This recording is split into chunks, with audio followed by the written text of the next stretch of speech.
What up, people? Push Wild Black here with Push Wild Black Sports. And the Bulls lose to Cleveland 119 to 112. This is a little late than it should be, but I actually wanted to see the game again just to find out what happened, because there was a couple of runs that I actually missed watching the game live. So Bulls started out on a 12-2 run with Cleveland in the first quarter. They actually led by as many as 14.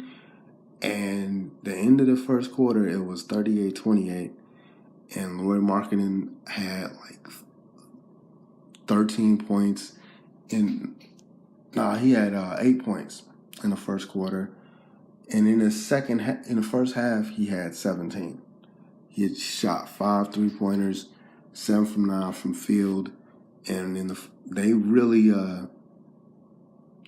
didn't know where he was. He was open for a lot of those shots. But in the second quarter, D-Wade came in the second unit because he's coming off the bench now, and he stabilized their offense. Bulls were able to still hold a lead. They cut into that 14-point lead. Bulls were still able to hold on to the lead for the rest of the half, although Cleveland cut it to 3 at the end of the second quarter, 68-65. So they were able to. It was basically they traded baskets for the majority of the third quarter. So J.R. Smith hits a 3 in about 8 minutes left in the third. It was 77-72, and then Cleveland had the lead for most of the quarter. Bulls go on a 12-3 run toward the end of the third quarter. They go into the fourth quarter. At one point, the Bulls were able to get the game back, the lead back, 92-90, or it was 91-90. So the fourth quarter was basically still a dogfight. They were still able to defend. They were able to defend. They were able to keep Cleveland from blowing them out. But Kyle Korver, it was 96 to, it was 90, Bulls had 96 points. I think it was 98 to 96. And they dropped, Kyle Korver shoots 2 back-to-back 3-pointers on screens, and that was it. That was a wrap. I think it was like 112 to 96, and they weren't able to come back. Bulls weren't able to come back. They were able to keep it close, but they weren't able to come back. And one of the reasons I'm still seeing now, the offense ran well as far as the 3-pointers go, and as far as everybody shooting. And Justin Holiday had 25 points, and Lauri Markkanen had 19. So it was pretty balanced. But Bulls still don't know, one, who's their best player. There were, now, to Cleveland's credit, they didn't double Markkanen, but they didn't leave him open in the second half as much.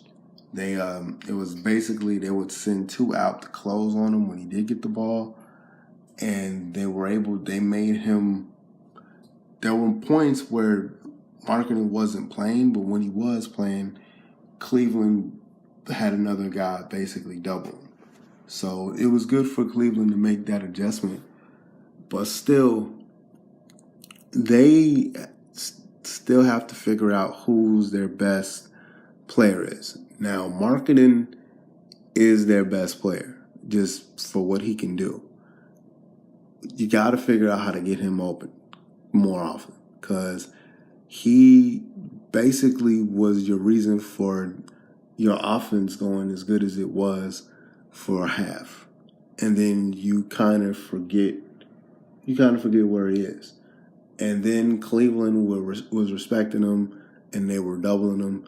So this is either, and I know Stacey brought up the fact that his teammates need to recognize where he is and try to get him the ball, but that's also a coaching thing. See, this is what an ongoing theme with this team throughout the year is going to be. How is Fred going to coach this team? Are you a system guy or are you a coach?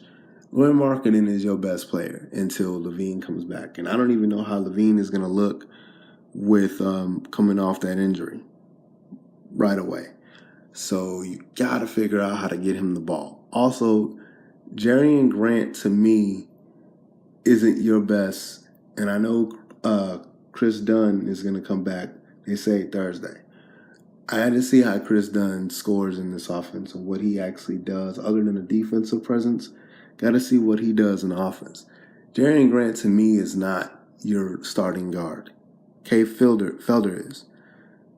He is. He can drive to the lane. He understands mismatches better. He's a liability defensively, but his IQ is better than Jerry Grant is. And Jerry Grant isn't a bad player. I just think Kay Felder is a better player for this offense.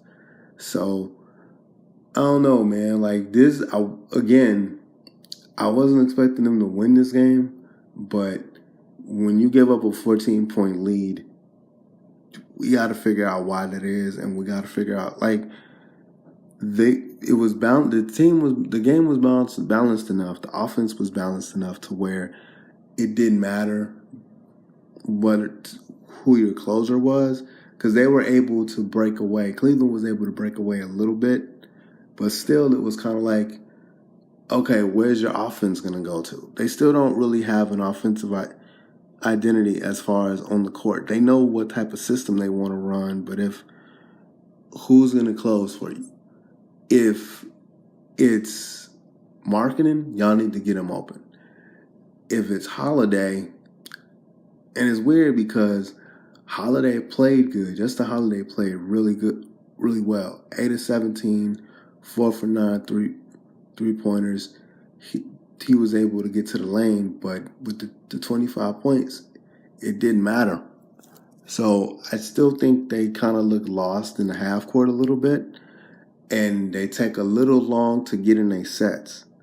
So they got to figure out how to get Marketing the ball. And Marketing is real thin. He's real skinny. He doesn't really have any muscle on him yet. But he's willing to go to the post. See, I honestly think because of his shooting ability, he's not Dirk Nowitzki, but it reminds me of Dirk Nowitzki. And I watched Dirk play for years. And Dirk really wasn't. It took Dirk years. Like, I'm talking about, it took Dirk a lot, years. And it honestly took a coaching change for Dirk to get a post game a little bit. Because until Avery Johnson came, he didn't really want to be in the post that much. He was a three-point shooter, and quite honestly, he wasn't consistent when he started.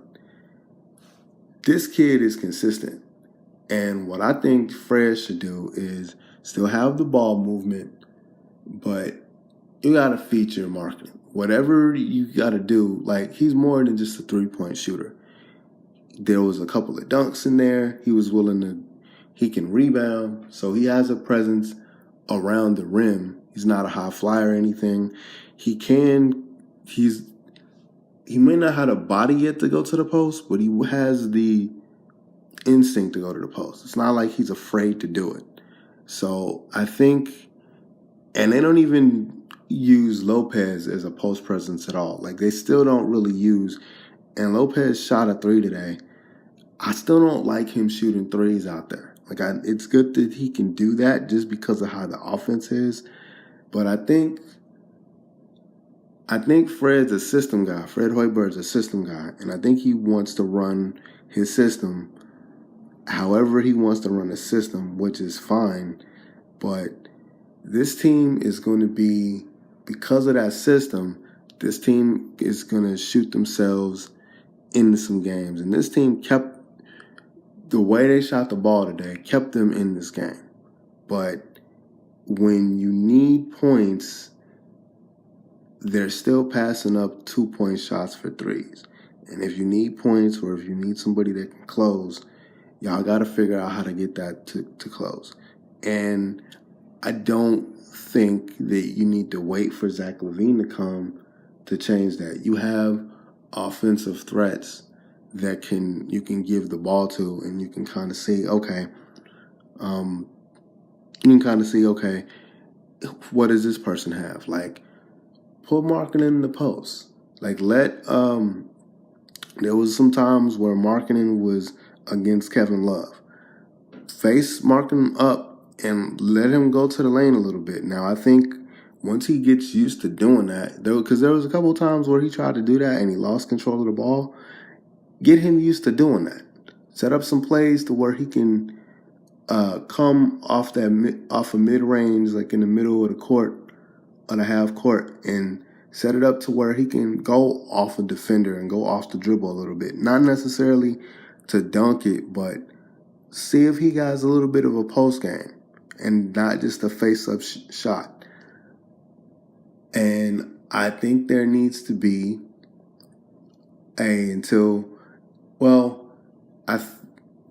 let's see. If Chris Dunn comes back Thursday against the Hawks, which I really think the Hawks will be the first barometer of how against a team that's their talent level, because the Hawks are rebuilding and they have a bunch of young guys too, and the Bulls are rebuilding and they have a bunch of young guys, and